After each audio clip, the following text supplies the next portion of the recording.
High আমার প্রিয় ছাত্রছাত্রীগণ ও বন্ধুরা, আজ তোমাদের লাভ ও ক্ষতি চ্যাপ্টার টাইপ টপার 8 অঙ্ক নিয়ে চলে এসেছি। দেখো, এক ব্যক্তি 960 টাকায় একটি ঘোড়া ও একটি গাড়ি কিনে এবং ঘোড়াটি 20% ক্ষতিতে ও ও এবং গাড়িটি 60% লাভে বিক্রি করে। দেখা যায় দুটি বিক্রয় মূল্য সমান।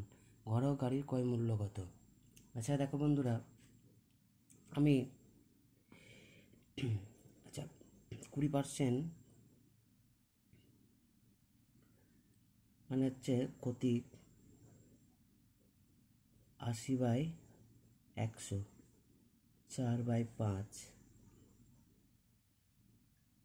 60% লাভ 160/100, 16/10। আমি ওপরে দুটোকে একই করছি কারণ এখানে এরা বলেছে বিক্রয় মূল্য সমান, তাহলে এখানে দুটোই বিক্রয় মূল্য, এগুলোকে বলা হয় এসপি, এটারও এসপি সমান। আচ্ছা, তাহলে এই যে সিপি আর সিপি যেটা আছে, এই সিপি এগুলোকে বলা হয় সিপি মানে কস্ট প্রাইস। তাহলে এদের মধ্যে পার্থক্য বলতে এদের কত আছে 8/16। তাহলে আমি প্রথমকার CP1 আর এখনকার CP2 এর মধ্যে ডিফারেন্সটা কত? তাহলে CP1 ইজ টু CP2 8:16, তাহলে 2:1। আর আমার টোটাল মানে কত টাকায় ঘোড়া এবং গাড়িটি কিনেছিল 960 টাকা, অর্থাৎ মোট 3 কত অনুপাতের সঙ্গে সঙ্গে 960 টাকায়।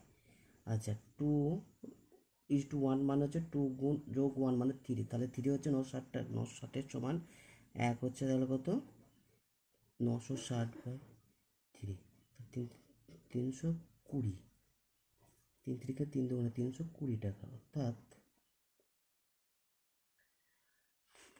অর্থাৎ ঘোড়াটির দাম মানে সিপি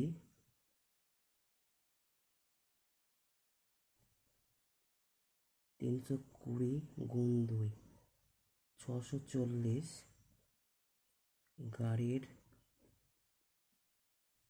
দাম 320 গুণ 1। আজ ভিডিওটা এখানেই থাকলো বন্ধুরা, আবার নেক্সট দিন এই লাভ ও ক্ষতি চ্যাপ্টার নতুন ভিডিও নিয়ে তোমাদের কাছে আসবো। ততক্ষণ তোমরা সবাই ভালো থাকবে। Have a nice day.